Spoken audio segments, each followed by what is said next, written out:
I'm sorry. Kung kinontrol ko lang talaga yung mga sinabi ko, hindi sana kayo napahamak. Sorry, mga anak. Han, sorry. Okay po, Mami.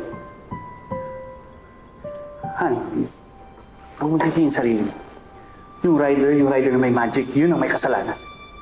Yung rider po ang bat. Pati yung siya isumbong sa mga boys para makulong. Ha? Paano naman maniniwala yung mga tao sa rider na yun? Paski ako, hindi nga ako nakapaniwala na may magic siya eh. Di ba sa cartoons lang naman nangyayari yun? Yung mga fantasy? At sa online game. Oo nga. May point ka doon, Elsie. Ba't di na lang natin kausapin yung rider? Ako na bahala. Kakausapin ko yung rider. Paano? Dinakbuhan ka nga nun. Hindi. Try mo kayo mag-order doon sa cooker shop. Cookie shop? Oo, mali mo siya yung magde-deliver dito. Dad, hanggang kailan naman tayo magiging ganito? Sa school namin, napapahiya na ako. Tapos di ako makapag-CCube live. Dad, please! Tatakot po sa akin ng mga friends ko. Mag-absent muna kayo. Please, mag-absent muna kayo. Pag-ano ka muna yung social media hiatus ka muna. Gagawa ko ng paraan hanggat sa bumalik ito sa normal. Okay? Please? Sige. Magli-leave muna ako para maalagaan ko kayo. Oh, thank you. Thank you, Han. Thank you, the best ka. Sensya na, ha? Notification.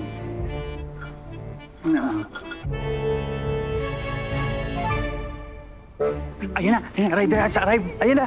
Ito na, kunin ko na. Sana siya na. Makabawi ko lang wish ko. Good morning po. Here na po yung parcel nyo. Miss, asan yung rider namin, yung suki namin, si Apple? Kilala mo ba yun?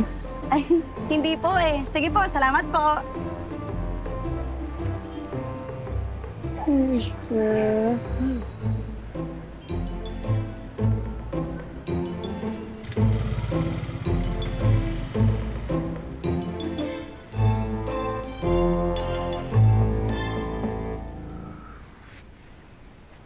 So what now? Forever missing na po ba yung rider? Forever na po ba tayo magiging smartphone? Ate! Hold me! No. Gagawa ko ng paraan na mahanap yung rider na yun. Para maibalik tayo sa normal. I'm sorry talaga sa mga sinabi ko. Han, wala kang kasalanan. Ako ang may kasalanan. Kundi ako yung gamit ng cellphone at nag-spoil sa mga anak natin, hindi magkakaganito. It's all my fault. Ako yung daddy niyo.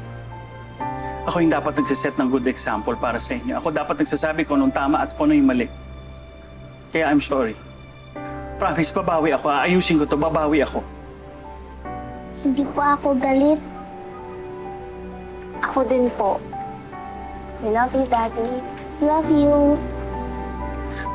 Love you, kids.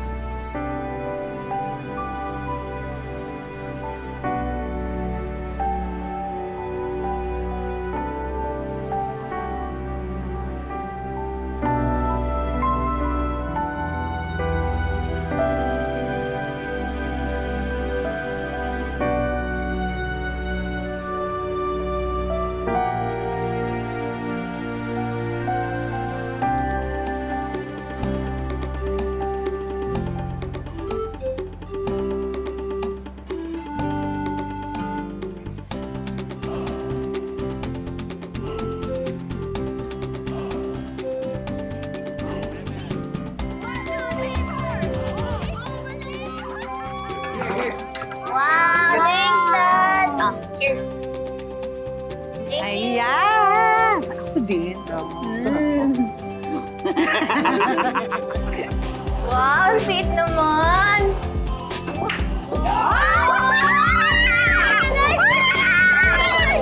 What's up? Alam mo yung lugar doon?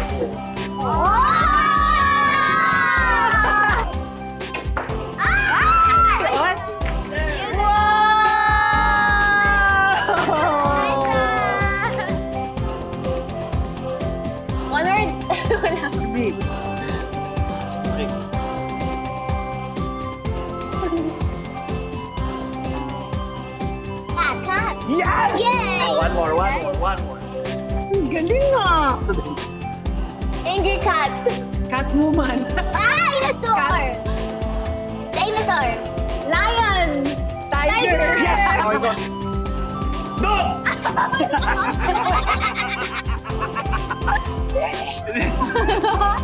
Monster? Monster? Dinosaur!